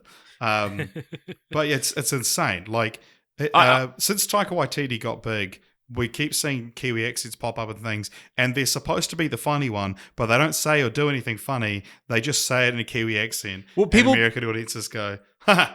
People think that they can take actors that Taika Waititi has made funny and put them in their movies, and they'll do the funny thing, and they forget that it's actually Taika Waititi's like whole vibe that the rest of the movie needs to be supporting. Yeah, I like Rachel House more than I like Julian Dennison, but yes, but yeah, it's the like, it takes you out just of take it. the actor. Did you guys notice she plays the same character in this as she does in Hunt for the Wilder People? Oh yeah, she was deliberately cast because of that. Okay. Yeah. The thing for me about this is that I definitely did not enjoy this as much as you guys did. Or maybe Oh, wow, okay. I don't know where AJ, I don't know where you were with it. Like I'm fine with the ending. I thought was the 7 ending out was of 39, dude. Yeah, like I was 4 out of 40. I felt like this Onward movie was 4 for me, so- narratively was a bit of a mess. Right. Like I think all the things you've highlighted around the visuals, like I was literally like watching it being like, oh, I am blown away by the confidence it takes to do this in line drawing animation and for it and just to believe that it's going to come off. And also like the streets are like photorealistic. Yeah, It's the totally. And to move between like that kind of like conceptual line drawing and even how the sparseness of like the sort of soul realm, you know, and using those clear white lines of just, you know, the boxes that kind of, you know, just using those as spatial kind of forms. It was just amazing. I was genuinely Because like, it's also like you would expect the soul world designs if you're like, oh, we're setting a film in the soul world Like and the souls have lush. really cool designs. You'd be like, oh, for toys. It's like you can't make toys out of 2D. Like Yeah, I'm sure yeah. they will, but like yeah, they're not like toy friendly designs. Yeah, which is, totally. which is bold as well. But there was just it felt like this movie kind of lurched between things in terms of the plot and kind of where it was going, and also the characters of Jerry and Terry. Like Terry's whole thing, shtick, and it's part of what you're saying with Rachel House, but I think it's actually endemic to the character that there's no particular. It's just I'm the accountant. I need to find this, and it's just kind of there needs to be a person or a thing that's trying to bring him back. So we'll put this character in, and I feel like it was kind of like the second draft of that character. And normally with Pixar, you feel like it's gone through like 30 drafts and it's perfect. And I feel like this wasn't that. And it's not what you're used to from Pixar. And I felt like the movie was a little bit undercooked. I felt, and it left me a little bit cold. Like I wasn't fully drawn into it like I am with things like Inside Out. Yeah. And I agree with you, AJ. I think the Onward was better than this because it made its point better. Yeah. I'll say this, talking to you guys about it, now realizing I don't think I understood this movie as well as you do. Like, you guys talking about the Well, that's a ending, surprise. I'm like, oh, okay, right, okay, because I think I'm now realizing I didn't understand it as well, and maybe that affects where I ranked it. Because I was like, this is beautiful. I don't really know what it means, but it's beautiful. Like, so your life spark, even though you get it from looking at things in life, is not like your vocational, not part of your like vocational Well, DNA. it's like it's the difference between like It's just it's seeing things so that you want to live. Is that what it is? Well, yeah. It's like you know the joke in Rick and Morty where he makes Finally, a a robot language I can understand. Go on. where he makes a robot that passes butter. Yeah. And he's like, "What is my purpose?" And he says, "You pass butter." And my he's like, God. okay. And he's like, "What is my purpose?" And he goes, "You pass butter." And he's like, "Oh God." And so it's like he's quite happy that, you know, oh cool, I'm good at I'm good at passing butter, but realizing that's all I'm meant to do, that's an existential crisis. Yeah. And it's like it's the same kind of thing of like you've got a spark for something, but it's not Okay. all you have to do. That's strange because my spark will be podcasting, and it's all I feel I need to do to be existentially content. But the thing is that if you had no relationships, if you couldn't walk down the street, like the whole thing is that he realizes when he sees the life that 22 lived inside of his body, and the realizations of how good just like Right. the moments of like, you know, like the air that comes out of the subway grate and that like little like a little leaf thing, seed thing that flutters down through the sky, like and the wonder and kind of like that's the spark. The spark is being able to look at life with kind of expectation and joy and saying, hey, you know, even though I'm not on stage with Dorothea Williams right now, this is still a great moment. That Yeah. was it. And I also think it's like and using the example of you, AJ, your like spark would be storytelling, right. which manifests itself in podcasting. That was a devastating insult that turned into a fantastic point, Jeremy. You started Very that. good. You started that telling me I had no relationships. I presume as a joke, but then you weaved it into an actual point And I was like, I can't interrupt this to let the listeners at home know that I'm okay that Jeremy dunked on me. No, the point is that if you only podcasted and didn't have any relationships, I'm not saying that you don't. Oh, okay. Yeah. You just inadvertently admitted you don't. I was going but just- along with the self-deprecation of the joke, but it stopped sounding like an insult about a third of the way in.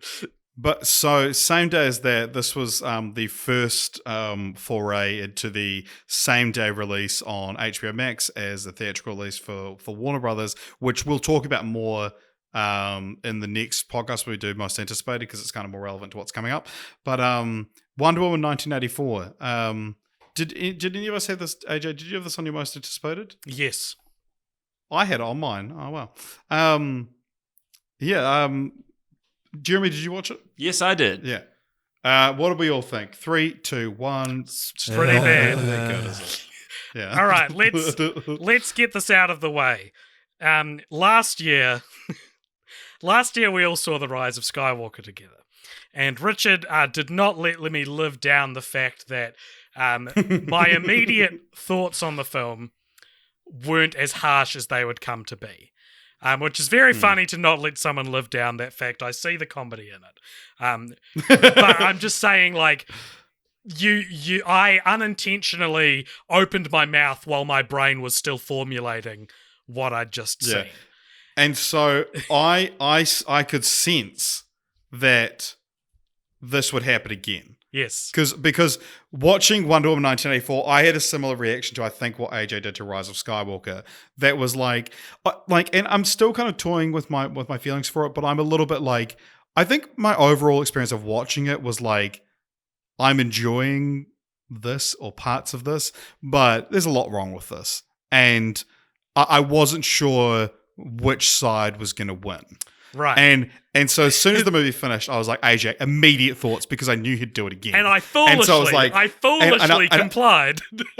Yeah. And he said, that was great. No, he said, that was the best film we've ever seen. I did fucking not. I did fucking not. I can't remember exactly what I said, but I basically could sense through the people we were watching it with and the people who have clearly in the last year forgot movie etiquette because they were talking the whole way through it. Oh, yeah, I could sense that it felt like I liked it more than anyone else in the room.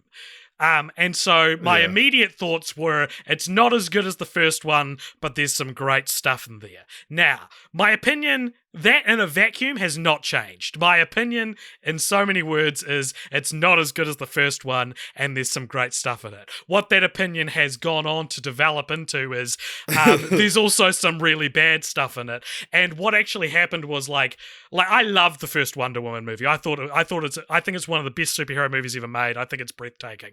And I also really like Patty Jenkins. She made her first film. Yeah, for the last 3 years, you've been saying that Patty Jenkins is your favorite director. Sure.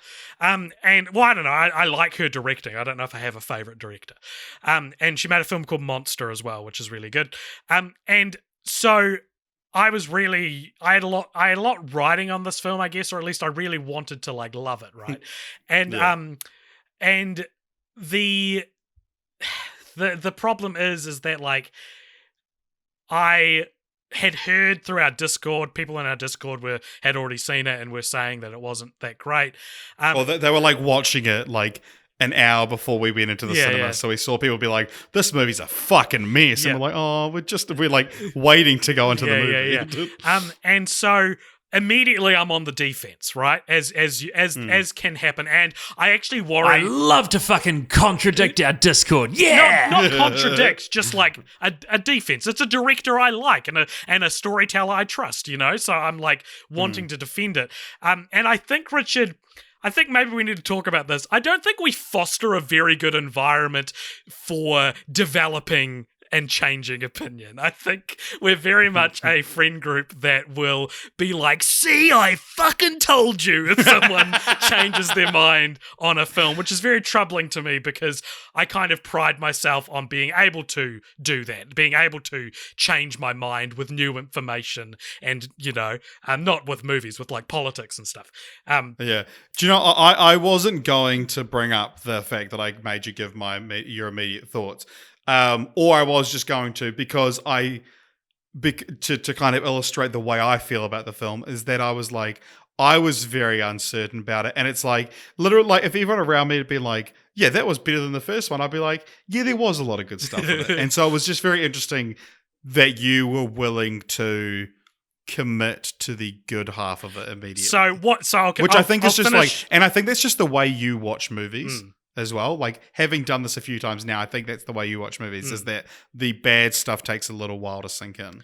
It actually does. It legitimately does. I remember seeing Rise of Skywalker and it opens with the Snoke reveal and my brain functionally going, you cannot turn off this movie yet. You cannot go sour on this yet. It's just started. It's fine. Ignore it. A similar thing happened in this with the Steve body switch, which we'll talk about just in a sec. But essentially what ended up happening, Richard and Jeremy, is that while... Wait, I'm here? the night goes by, right? I go home, I go to sleep, I wake up... Because we left the conversation with us being like, AJ, like, it was pretty bad. You're like, I don't know what to tell you guys. Yeah. So I went home, I had a sleep, I checked the Discord, everyone's dunking on it, and I was like, you know what? These are all valid. These are all, you're right. You're actually right. And all these things are maybe stuff I didn't think about, but now that people are pointing them out to me, I'm like, yeah, that was bad. And therefore it actually does lessen the movie for me. Like, and it's like, there shouldn't be anything wrong with that. There shouldn't be anything wrong with thinking about that. It's just that people make it like you have to stick to one opinion, and it's like it changed, and I think it's worse. No, it's fine, and I think maybe 2021 is the year that we accept that. But yeah, you did send me a message the next morning, being like, "Look, man, I've put my ranking down a star. All of these criticisms are valid. Please don't make fun of me." Well, because it's an important process for me, and it's like I don't think there's anything wrong with that. It's just we podcast, so you maybe say your thoughts. Let's talk about the movie. Okay. All right. So the movie opens. The movie opens with a weird kind of Olympics on Themyscira, and then the movie opens with a scene at a mall where for some reason Diana. Who cares? It's fucking stupid. But anyway, but it's very clearly two openings. And I read an interview with Patty Jenkins today where she says she fought tooth and nail with the studio to keep both of them in because they said you have to get rid of one. Oh Lord, the studio was right. Yeah, like that's a genuine time. Get rid of both of them. Yeah. But yeah, so what happens in this movie? The kind of the MacGuffin of the film is the wishing stone, a rock that makes you, if you touch it, you could wish, but it's a monkey's paw thing where something gets taken away from you. And then, and what I thought was a great twist, Pedro Pascal's character is touching the wishing stone and wishes to become the wishing stone. I was like, what a good fucking idea, and what a great way to make the plot so much more interesting than we have to get the rock. No, wait, now he is the rock, so we have to get it off him. It's a cool superpower as well. Yeah. I'd also add to that and say that Pedro Pascal is the best part of the movie, I thought. And I think that I read one tweet, one interpretation saying, is Max Lord the main character of Wonder Woman 1984? And I was like, what a cool perspective that brings, because... it's not called Max Lord 1984, is it? Well, I really liked watching a movie where the villain has more visible struggling to do than the hero. Like, he's literally falling apart because with each wish he, is, it's taking power away from him, taking his health away. And so it's really fun to see someone like Pedro Pascal, who usually plays quite clean, and like the Mandalorian is very serious, and he plays like cowboys. Yeah, that's a good way to put it. And to see him bloodshot in one eye, blood dripping out his nose, being like, "What do you wish for?" It was like, this is cool. This is a great performance and a great character. And maybe now the only thing I actually like about the movie. It's also funny as well that because Disney Plus dropped a behind-the-scenes doc on Mandalorian on Christmas Day, and Netflix released We Can Be Heroes, the Robert Rodriguez film, that all three released a Pedro Pascal project, and HBO Max released Pedro Pascal projects on the same day. But yeah, let's talk about the Steve problem. The steaming pile of Steve at the center of this movie. So if you haven't seen it, and for some reason are listening this far, and the conversation that's happening a lot, and it's very similar to what was Finn going to tell Rey in the Rise of Skywalker, like setting up Chekhov's gun that never really got fired. Diana wishes that Steve can come back from the dead, which I don't think she wishes out loud. No, we just see her close her eyes. We see her touch the rock. Which feels like number one on the inconsistency, because everyone else has to actually say their wish out loud. But he comes back. I don't Okay, think that's fair necessarily enough. an issue. So he comes back, but he's in another guy's body, and Diana, begins to see him as Steve, and we see him as Steve, but the whole movie you're supposed to be like kind of aware that he's quantum leaped into another body. Yeah, which, and someone and everyone else is seeing him as someone else. Yeah, which isn't necessarily it's like, okay, that's an interesting way to do it. But number one, they don't really do anything about it. They don't, like, to me, that's a conversation about the moral ramifications of stealing someone's life. They don't have that conversation. And then there are other wishes wished later in the film which don't take something from the world. A wall just rises up in the Middle East and people just disappear or drop dead or whatever. And it's like the monkey's paw thing is supposed to be like, it takes something from you. And what wishing Steve back to life takes from Diana is her powers slowly. But I thought the monkey's paw thing was that it takes someone else's body. Until the halfway point of the movie, I'm like, right, so they're going to meet this guy's family, and it's going to be this morality tale about how, like, she has to leave behind Steve. She has to renounce and her also wish. because the film up until the wall appears out of nowhere, all the wishes are like spirit based. It's someone changing their mind, or the spirit of Steve overcoming this guy. So it's all to do with like, or someone coming and going like, oh, I have a free coffee. Yeah, and it's like he might have had two and just changed his mind. That this one's free. I was meant to give it to someone else. It's kind of like the Felix Felicis potion in Harry Potter. Like everything's just a bit more lucky. It just goes your way. But there's nothing that's actually like willed into existence until the wall. It could be logically explained, is what you're saying. Yeah. Except for Steve coming back. Yeah. But then, Steve coming back, and then obviously there's a bit where Diana and Steve have sex, and so she's essentially like had non-consensual sex with an unwilling body. Yeah, it's rape by deception. You argue that the brain inside of it is consenting, but the body, it's like you're applying rules of consent to a completely like impossible situation. Yeah, but that's the thing. It's like the whole film, it poses these moral quandaries, but never does anything with it. And then she meets the guy at the end, and it's like, I know what your dick looks like. the film, and it's like that's never brought up. The film is unaware that it's posing moral quandaries, and is instead focused on moral quandaries that aren't actually that bad. Because I'll say it, for as good as the Max Lord storyline is, his ending fucking sucks. He should have been killed. They should have killed Max Lord, but instead he gets a happy ending where he goes back to America in the blink of an eye, and his son runs out of the trees, and he's like, hey. Giving him a son was a weird choice. The same interview with Patty Jenkins talks about how there's like it was talking about not killing him, and she says that she's really proud of how his final scene and how his arc ends. Her star is really falling in my eyes, man, because that's a character you kill. That's a character who has sinned too much for redemption. Because, like, does he go to prison? Is he crippled by the moral implications of what he's done?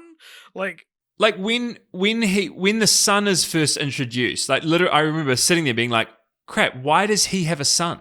Like this character should not have a son because he's the bad guy. Like I was like, this isn't like the son is cute and lovely, and he seems to be a relatively decent father who's motivated by wanting to make his son's life better. This is too complex. Well, yeah, it's like trying to do a sympathetic thing, but I would rather if he was just like a more like Doc Ock in Spider-Man 2, where it's like he just realizes the error of his ways at the end. He doesn't need to have like the son is a plot device. He's literally he doesn't a plot need device. to be defeated. The sun is used to make him turn good again at the end. That's the only thing it's used for. Yeah, so and the rules of the wish, you mentioned the her not saying it out loud thing, but the rules of the wish stone are insane. And that like there's the film ends with him being able to broadcast to every TV in the world and say like, tell me your wish, and he'll be able to grant them all, giving him like, enormous power. But there's a line earlier on that says someone refers to like beaming into people's televisions as like touching them. And it's such a like, oh, we did say you have to touch the stone. And it's like, oh, well, in a way he's like touching them by being on their TV. The magic of the stone cares for metaphor. Okay. Yeah. And then it cares for Chekhov's guns. Yeah. The film ends, and it's like, it is cool that it doesn't have this kind of big beat 'em up CGI thing at the end of the film like the first one did. Oh, that's Cheetah. Yeah, but it does have both Wonder- a year after Cats doing literally 1 year after Cats came out, doing the exact same character design. And she also just disappears. Well, that's both doesn't Wonder die. Woman films have the same villain problem, that like they establish a cooler interpretation of a comic book classic, but because of comic book mandate says that no, you have to do Cheetah. Like, and I understand that you're adapting the character, but if in the film was just a film, it is bananas that Barbara turns into a cheetah. Why does she turn into a cheetah? But yeah, so he renounces the wish to everyone, and then or he gives everyone their wishes, and then Diana wraps her lasso of truth around him, which we're shown earlier in the movie can show you the truth. And then we see what happens if everyone says their wishes, and Diana says, everyone renounce your wish so the world doesn't end. And then turns out the lasso of truth, instead of just showing Pedro Pascal the truth and doing like a Breaking Dawn Part 2 thing, which would have made a lot more sense, it just allows her to broadcast to the entire world. And then she convinces every single person in the world to renounce their wish, which is insane. Like, because it talks about if the stone is destroyed, all the wishes will be gone. And Max Lord renounces his wish to become the stone, thus destroying the stone. And I was like, okay, cool. That would renounce all other wishes. Or kill him. No. Or kill him, right? Yeah. But no, we're told that everyone in the world. So it ends because it takes place during the Cold War. It ends with Russia and America nuking each other at the same time, and the American president, who I guess is supposed to be Reagan, renounces his wish for more nukes, and the nukes disappear on their way to Russia. But Russia was still bombing the US. They didn't wish for nukes. Theirs wouldn't disappear. It's insane, and like it gets too big for its britches. Basically, there's too many implications and ramifications. Yeah, and the problem starts so much earlier than that, though. Like there's so many inconsistencies. Like when they go up on, the fact that he can fly like an F-17 or F whatever it is jet. Because it's like I flew propeller planes 70 years ago. Yeah, exactly. He just gets in, and that's fine. But then he's like, they're going along, and she's kind of introducing him to all the things that are now around in the 1980s. He points at fireworks, which have famously been around since ancient Chinese times, and he goes, "What's that?" And she's like, "It's fireworks." And he goes, "Let's fly into them." Just flying through fire. I was like, I get you want to make a cinematic experience, but seriously, people, this is a war-hardened vet. Like, he knows what like explosives in the sky mean. Yeah, and also like, I'm sorry, like, so okay, everyone in this movie is great except for Gal Gadot. Who would have thought that her best performance this year would be the Imagine video at the start? Like she's just, especially when she's surrounded by such great people. I thought Kristen Wiig was fantastic. There's a couple of shots when she's supposed to look menacing, and it's like, you're Kristen Wiig. But, and she also goes from nerdy to just earlier in the podcast, you said there's another example of someone taking off their glasses and becoming hot. This is that other example. So, actually, she did a good job. Really? Okay, she did a good job of take. No, I actually really believed her descent, and the way it was like, you could tell the wish was messing with her. I thought that was really well done. I know a lot of people didn't, but there's so yeah, like the Chris Pine, Kristen Wiig, and Pedro Pascal are all like great in this movie, I thought. But there's a scene, and AJ was annoyed at me in the cinema for laughing at this. But when she renounces her wish and runs away from Steve Trevor, and she's like crying and running at the same time, and I snickered, and I was like, and because AJ said, at the time he thought it was a powerful scene, and he was like, yeah, you fucking snickered, and I was like, it was funny. But then she jumps up into a heart, and I found it emotional. But then she jumps up into the sky and remembers, because Steve's like, oh, flying's easy. It's just, it's just flying. And then she remembers like, oh, flying is easy. You can just fly now. It's such a lazy way of doing it. And then the coolest part of, because that fucking first trailer with the New Order Blue Monday remix was fantastic. And there's the real cool bit where she lassos the lightning and is riding that. By that point in the movie, she can fly. She didn't need to do that. It doesn't make any sense. There's a lot you could nitpick of this film, but there is a lot of it as well that's rotten to the core. But to be fair, though, I did like I said, the kind of the idea of the villain I actually liked. Yes. I genuinely think this was a movie that was more in love with its villains than it was its main character. Yeah. Like the movie really wanted to be about Barbara and Pedro Pascal's character. Like and they were the most interesting parts of it because Steve is so one note as it. Like, I mean, there's nothing to him. He's just a wish fulfillment for her, really. Yeah. And like I'm not a huge because people are like, oh, you should, he's dead. If he was so good on the first one, it's like I didn't see the problem with bringing him back and finding like some comic booky way to bring him back. The way they did it, I was like, oh, that's really weird, and they should have gone into it more, like we already talked about. But same with them with like bringing Colin Firth back and Kingsman 2. I was like, yeah, he was great in the first one. Let's go for another ride. But the by the time this movie rolls around, you are a little bit like. You're really hung up on a dude you knew for a week 70 years ago. Totally. And the fact that she's still hung up on him in Justice League as well. And Chris Pine is just not enough anymore. Like he's not a big enough star to like what has he done recently?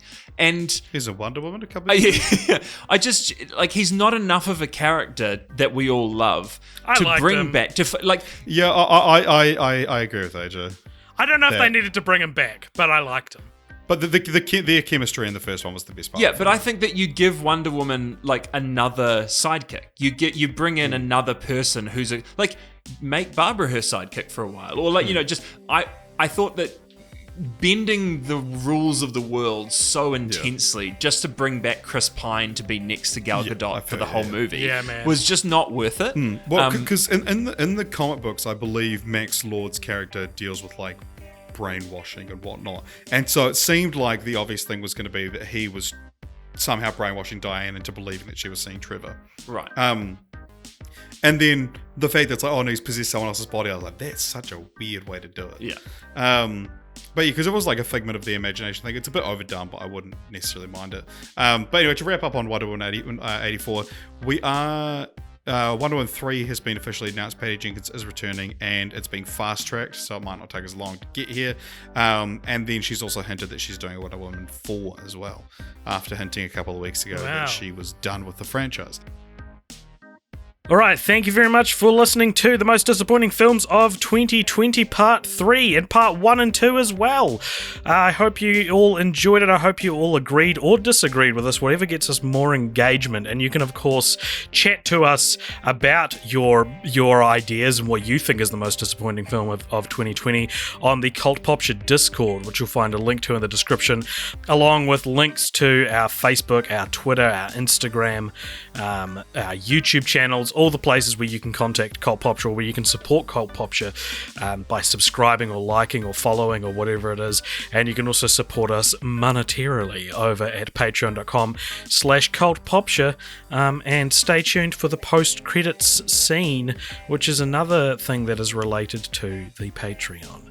Here it is, everybody. Hope you enjoy it, and we'll see you next week. All right, bye.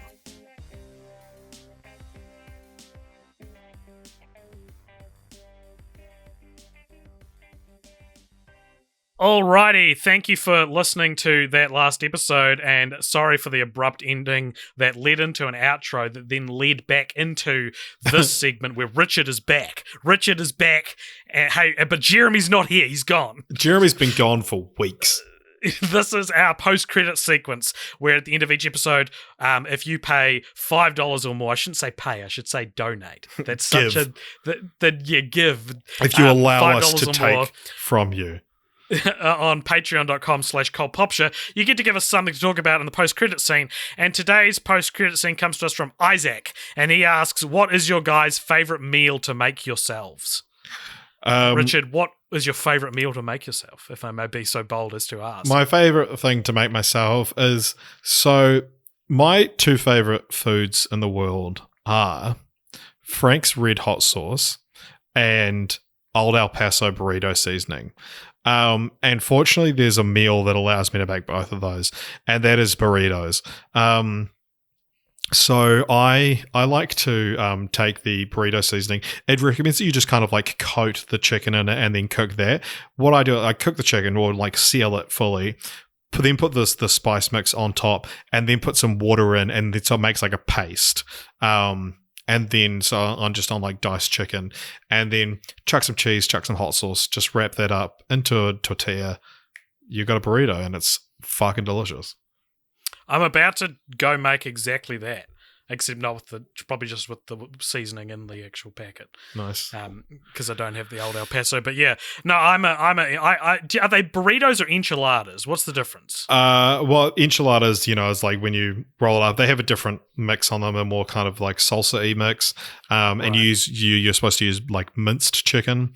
And then you roll them up a bunch in a row, put some more sauce on top of it and some cheese, and then so you've got these like tightly packed.